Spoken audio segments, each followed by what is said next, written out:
With love, reverence, and gratitude, I offer my prayerful pranams at the divine lotus feet of our dearest, loving, and omnipresent Lord Bhagavan Sri Sathya Sai Baba. Dear sisters and brothers, greetings of loving Sai Ram to all of you. I thank Bhagavan and all of you for giving me this opportunity to share his message and love with you this afternoon.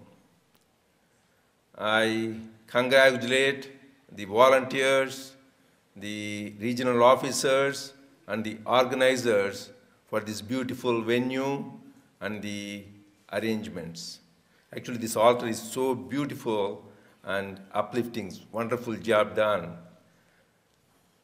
So I also congratulate the bhajan singers. The bhajans were really wonderful and uplifting. So as Swami wants, the three things, raga, thala, bhava, rhythm, melody, and the feeling.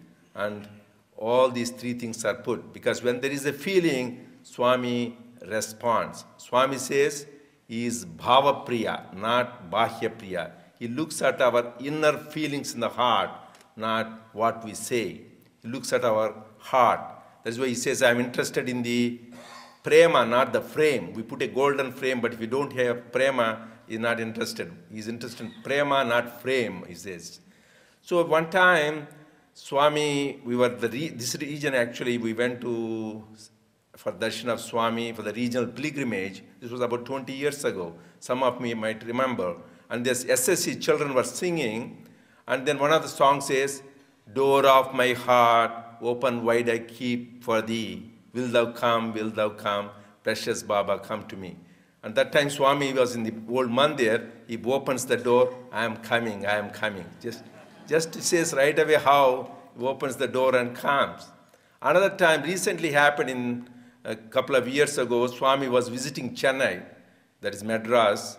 So he was visiting a devotee's place, and there is a famous playback singer, her name is Bombay Jayashree. And she was heard singing, Krishna ni bega me baro. Krishna, please come quickly. And Swami that time was entering. Everything is divine plan. No, it is all Sai incidents. And Swami was just walking. I am coming. Where is the hurry? So just how he responds to our feelings. So he mainly looks at not what we say, but what the heart is. And most of you might have heard of Mrs. Subbulakshmi. M.S. Subbulakshmi, she was also awarded the Bharat Ratna, the highest honor anybody can receive, the Indian citizen. She was a great singer, particularly known for singing devotional music.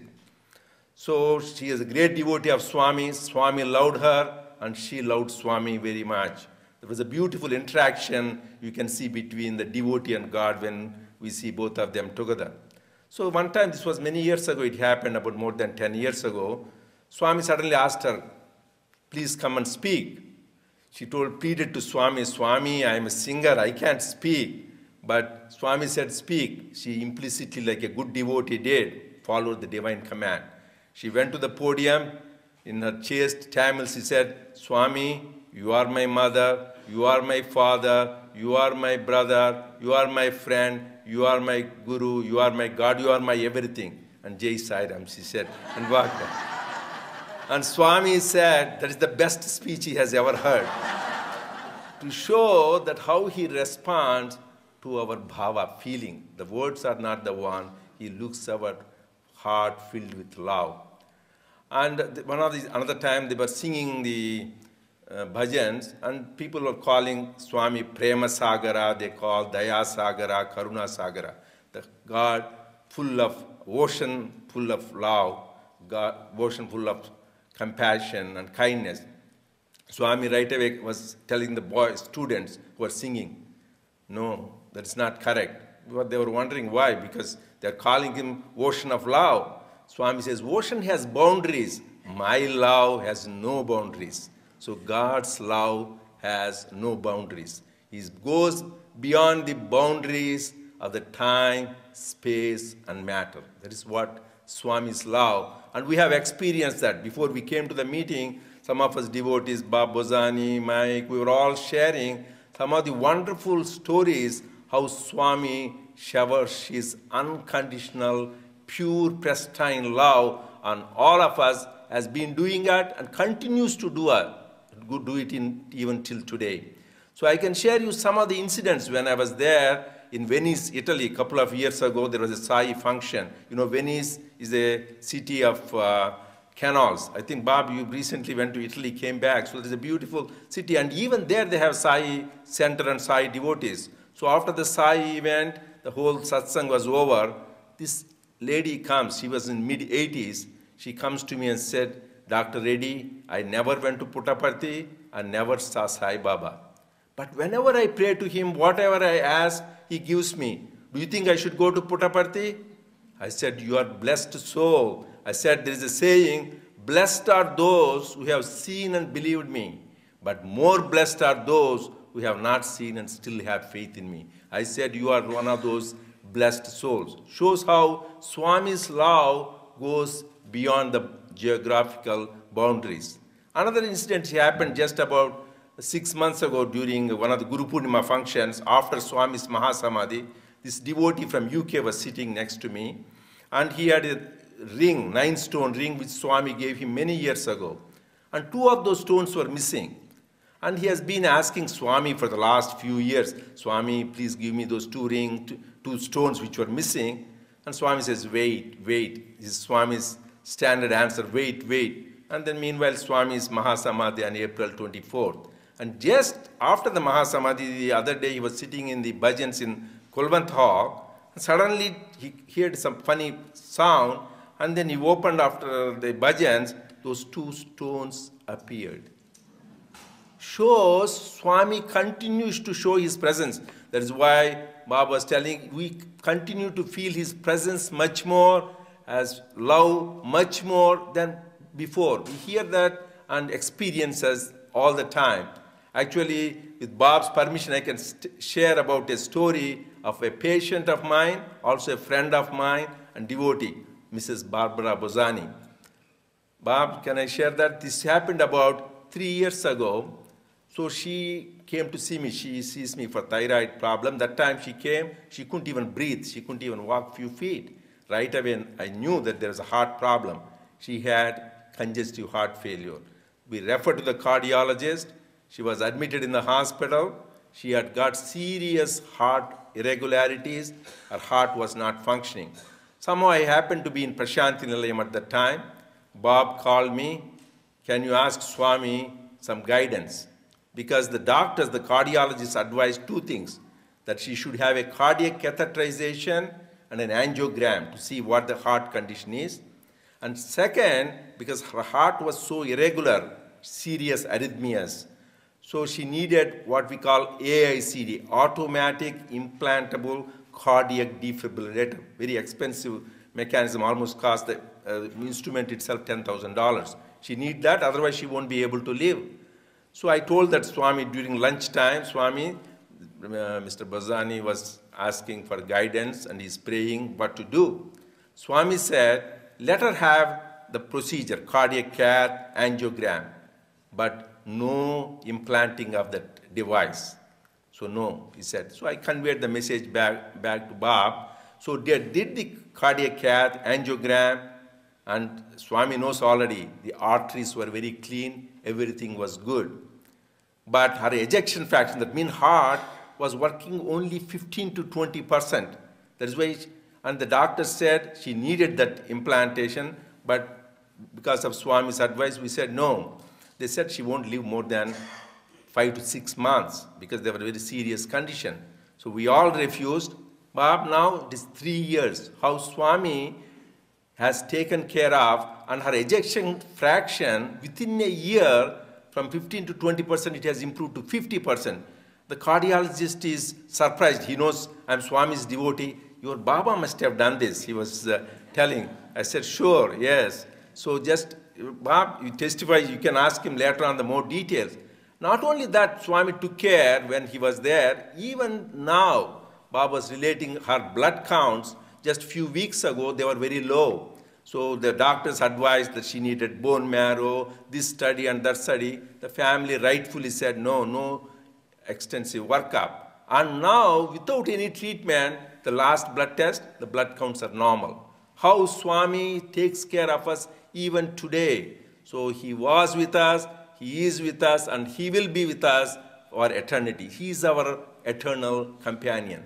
We should try to remember that. Not only Swami's love goes beyond geography, beyond the countries, beyond people, it even goes to animals. I can relate to an incident which happened a few years ago when Sai Gita left the body. I was there at that time. And you know, Sai Gita is one of the most favorite devotees of Swami. Swami talks about it more fondly than any other human devotee. So when it passed, I could see Swami, like we read in Ramayana, Sri Rama does the last rites of the bird Jatayu. Even he didn't do his own father, but he did the last rites of the bird Jatayu because devotee of Rama. And Swami did the same thing. When the Sai Gita passed away, he was there in the hot sun, waiting, giving guidance every minute, how the body should be put, what need to be done. It shows his love not only for humans, for everything, even for animals. His love, as I said, knows no boundaries. It even goes to the elements. One time we were with Swami, I remember this was many years ago. You know, Swami eats very little. People who have eaten with Swami, we know. He feeds everybody else, but he doesn't eat anything. So as a physician, I know it is not possible for a human being to live in such a low-calorie diet. So we were lucky, our family were with Swami in the interview, and my father expressed, Swami, you don't eat anything at all. How do you keep the energy? Because you read in the scriptures, in Himalayas, the sages derive the energy from the 5 elements. He said, Swami, you must be deriving the energy from the 5 elements, you know, from the nitrogen, oxygen. Pat came the reply, 5 elements dependent on me. That means, see that only God can, they get the energy from me. So his love and the energy even goes to the 5 elements. That is the love we have experienced. So having experienced that infinite love, what is our duty? Swami says, what does he expect? Swami in his historic discourse in the First World Conference said, the only thing I want my devotees to do is follow my instructions. That is enough. That will give you more benefit than all the austerities, japa, meditation you do. Follow his teachings implicitly, immediately, and completely. That is our duty. Having experienced his love, our duty is to follow his teachings. He wants us to have transformation. He says we have enough information, we have enough of Sathya Sai speaks what is now. He says he wants our transformation. He has been telling his life is his message. Now he wants our life should be his message. That should be shown in our transformation. And Swami has clearly said the best way to spread my message is to translate his message into our daily life.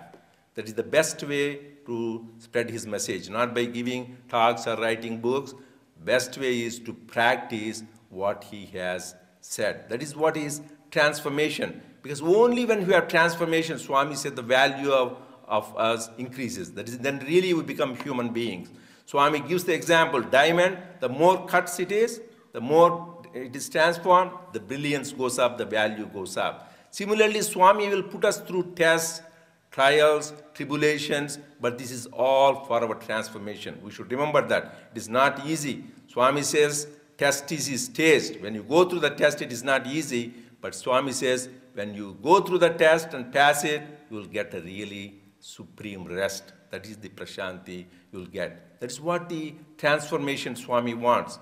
I remember this was about 30 years ago.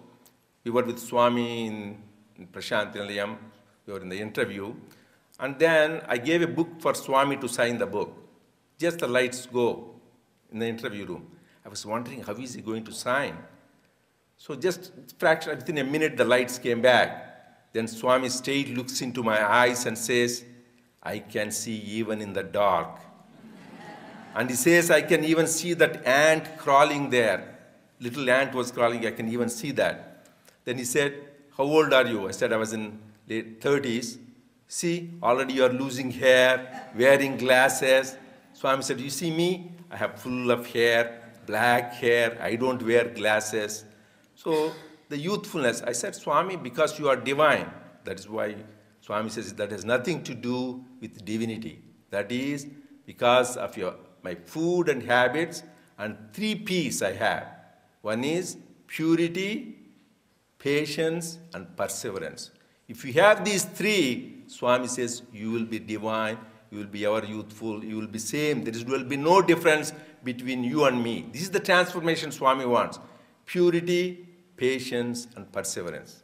How do we get that? And Swami himself has said the best and easiest path for this age is doing selfless service. Seva by itself as a sadhana. Swami says that is the way. That is why Swami says this body, the Swami says, is given paropakaram idam shariram. That is his famous teaching. This body is to given, the purpose of this body is to given to serve others, to serve the humanity, to serve God. Then how do we serve? Because very easily we all talk about service. What is service? You know, service is being done by All India Organization, international organization. You read that in Sanatana Sarathi, in the websites. You know, we have been doing service in medical clinics, medical camps, serving thousands of people all over the world. We have the medical institutes serving, doing complicated surgeries. We have the educational institutions, schools, SSC, giving the value-based education to thousands of people, community service, giving the food, shelter, clothing, and even doing disaster relief. But Swami says, the quantity of service, this is all good. I'm telling you, this is all good for our, but the important thing is not the quantity, quality of service is important. Swami says, just a nice smile, a pat on somebody's back, a kind word, all that is as much service as we do giving sandwiches and doing medical service. There is a devotee, some of you might know him, Mr. Gopal Rao. He's passed at the age of 100. So Swami loved him so much, Swami celebrated his birthday, 100th birthday in Kulwant Hall in a grand scale. This Uncle Gopal Rao used to do so much service, but once he crossed around 90, he couldn't do much. He said, Swami, what should I do? He said, go to the canteen and just serve water to the devotees. Implicitly, he followed Swami. He used to go in a car because he can't walk. Somebody has to hold him, but still implicitly follows Swami's command. He used to put the water to all the devotees. People used to say he was a chairman of an Andhra bank. He was a chairman of a bank. And people used to whisper, oh, he was a chairman of a bank. He never wanted to hear that. He wanted to just go there, humbly serve. That is what he was doing. And after a while, he couldn't even do that because he became very fragile and weak. Then he says, Swami, I can't even do that. What can I do? Swami says, don't do anything. Just when people come, talk about my stories and my glories, your experiences. That itself is a great service. That is why the reason I'm telling this is the quality of service is important. What we do and how we do is very important. You should do it not only with love, but you should do with humility. As Jesus said, let not your left hand know what your right hand does. We are not here for the publicity or pomp, but we do it with humility. And Swami himself is an example. You know, Swami did that monumental water project. After the water project is done, Swami handed over that water project to the Andhra Pradesh government. I was there that time. I was with Swami. And that time there was a senior devotee told, Swami, now we should put it in the papers, the amount of things which was done by Swami and all that. Swami right away chided him. If you give some clothing to your children, will you write in the newspaper? So these are all my children. That is my duty to love them, and this is my duty to give them drinking water. To show how Swami is not there for publicity, Swami was there to do it in a humble way. There are so many Sai devotees inspired by Swami. They do the service with humility. I was there many years ago at the super specialty hospital in Prasanthi Nilayam. And then I went there, and then they showed there was one volunteer who was in charge of shoe rack. He used to put the shoes right whenever the people come. So then subsequently I came to know, I was surprised, he was the regional vice president of IBM. He was from Texas. To see humbly he was doing, nobody knew. There are devotees like that doing selfless service. And I will tell you of the real selfless service I heard, this I shared in some of my talks, is one James Johnson. He is passed away a few years ago. He is an African American, a devotee living in Ohio. So this man lives just on a social security wages, yes, and he doesn't have even a car, just has a place to live, and people, the other devotees take him for shopping. So this person was living hand to mouth, just enough on social security wages. So once we had the 65th birthday of Swami, remember 1991, that is the time the super specialty hospital was inaugurated. And that time they read many names of the people, patrons who contributed to the hospital, and then they read the name James Johnson gave $100,000. People from that area could not believe, how could James Johnson, he lives in an apartment, doesn't even have a car, doesn't even have enough to see money to even live day-to-day life. They were all surprised. But they heard, and few other devotees also heard, he was not there. When they came back, they told, Sir Johnson, we heard your name, you gave $100,000, did you give? He didn't want any person to know that he gave. Because as Jesus said, left not your left hand, nor what right hand does.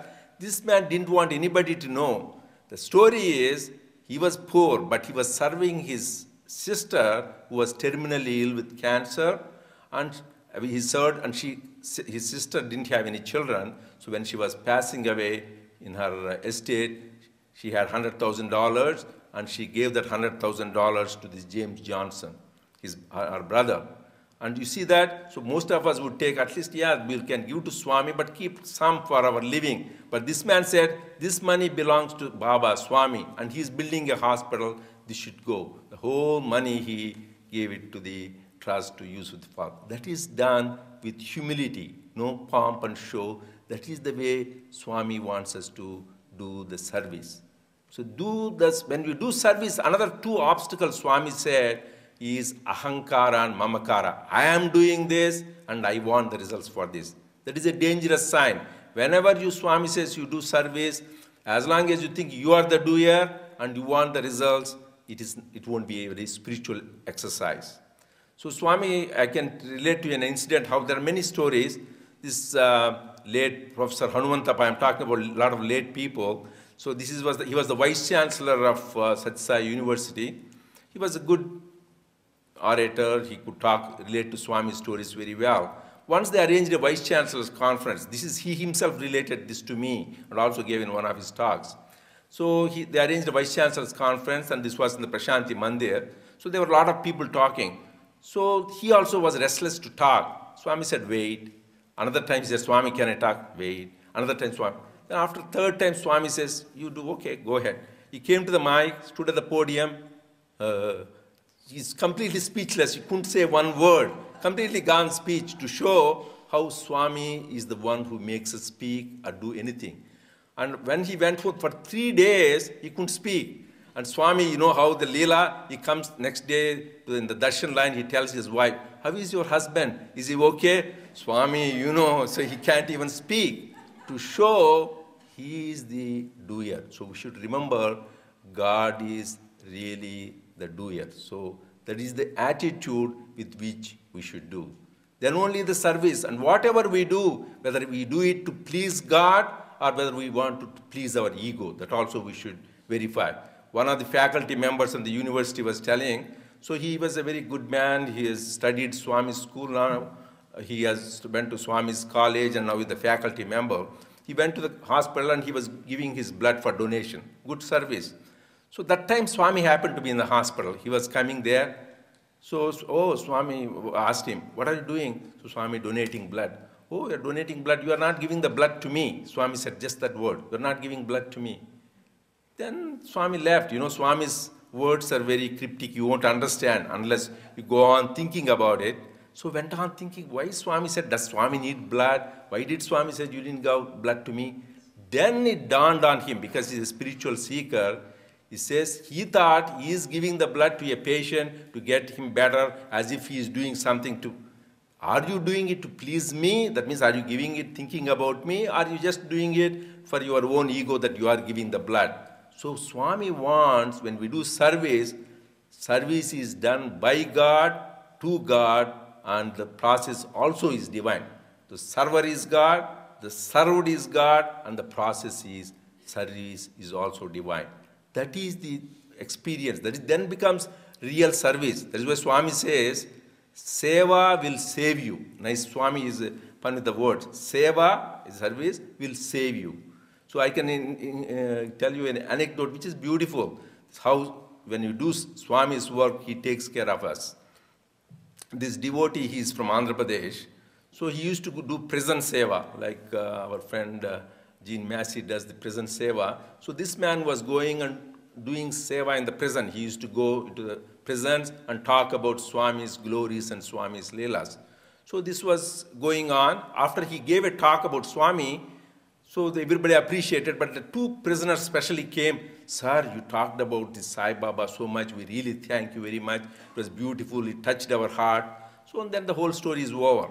So after a few months, 4 or 5 months, he went to Hyderabad on his work, and then he was going back to this place called Guntur. It is a town few hundred miles away.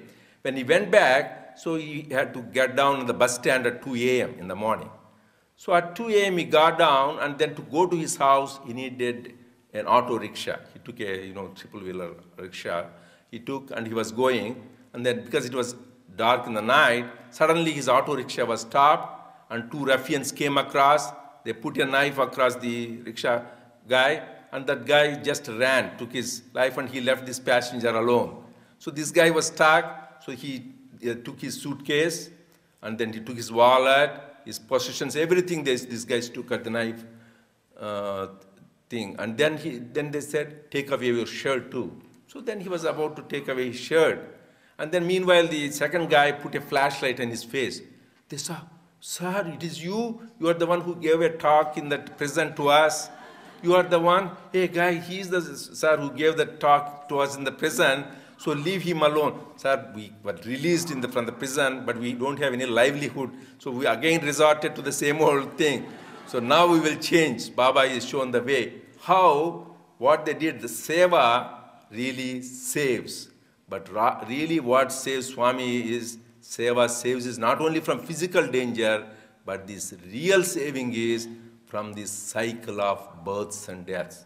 Because we are all going through cycle of births and death because of our ego and because of our impurities. Swami says seva is the best way to get rid of our ego. The more service we do, our ego goes down. And second thing is the best way to verify whether we're really doing service is to verify these parameters. Am I getting more pure? Because the whole purpose of Swami seva, Swami says, is chittasya shuddhaye karmanaha. The purpose of service is only one, purification of the heart. If our heart is not pure, still we have these negative tendencies, anger, jealousy, pride. That means we are not doing selfless service. We ourselves can do a self-audit. Am I more pure? Am I more loving? Am I not jealous? So unless we get rid of those qualities, that means we have to really work whether we are really doing the selfless. Purity is the very important. Second quality, Swami says, if you are really doing selfless service, you will have equanimity. You will be always, because the world is such that always there will be pair of opposites. Heat and cold, pleasure and pain, profit and loss, success and failure. All these are part of life. Everybody, whether you are a president or a pauper, saint or a sinner, scholar or ignorant, we are all subject to this pair of opposites. But the real spiritual seeker, he will be the same in all these pairs of the opposite. That is this sign. And service is the one, if you are really sincere, it helps you to do that. I can tell you a beautiful story which Swami said. There was a man who used to believe that God is the doer, but in lip service, not really believing. So he developed a beautiful garden, and that garden was, everybody said, oh, what a beautiful garden you developed. Because he says, yes, I worked very hard to develop this garden. Unfortunately, one day a cow came, and it grazed away some beautiful plants and flowers. So he got mad. He took a stick and hit the cow, and the cow dropped dead. You know, according to Hindu scriptures, murdering a cow is the greatest heinous sin. You will be in hell forever. So then this guy got worried. Somebody said, my God, you killed a cow. Then he said, no, no, no, I didn't kill a cow. The presiding deity for hand is Lord Indra. So Indra killed. So he was passing on the buck to Indra conveniently, because which is true. If you really sincerely believe, I didn't kill. The deity for the Indra is, the hand is Indra, he killed. So this over. So God has ears and eyes everywhere. Indra heard that. He take the form of a Brahmin. He comes to him after a while. He says, oh, what a beautiful garden. Who did this? He says, who you are seeing that person? I am the one who did that. Then he says, oh, who did that murder? That it looks like a cow is dead. Who did that? That is Lord Indra. Then the Lord Indra says, the same hands, when it came the credit, you want to take it. That means praise. When it comes to blame, you want to pass on to God. Really, if you are a sincere seeker, everything is done by God. As I said, the experience should be that it is done by God, for God, and for the glorification of the God. That is the ultimate. The highest service, Swami one time told me, I wanted to do a service project. And Swami said, the greatest service you can do, Swami said, is find out who you are. That is the greatest service. We should all, that is the ultimate goal, is find out our true real nature. Once we find out that real test of service is, then there is no more duality. We find only oneness, oneness. As Swami says, dual mind is half blind. We need to see that oneness where there is no you or me. There is only what all exists is God and God alone. Then we will be very, very happy. Swami, I asked one time, Swami, you take care of us, you take care of our family, you take care of my career, you take care of job, every aspect. What can I do for you? Swami says, can you do this for me? I thought he will tell me some important thing. Be happy, be happy, be happy. He says, if we are happy, Swami is pleased. Because Swami says, bliss is my food. So without any further ado, I want to thank all of you. Let us all be happy, make others happy. Now this is an appetizer. We'll have a feast from Brother V. Srinivasan about the various wonderful glories of Swami, stories of Swami, and works of Swami. Jai Sai Ram. Thank you.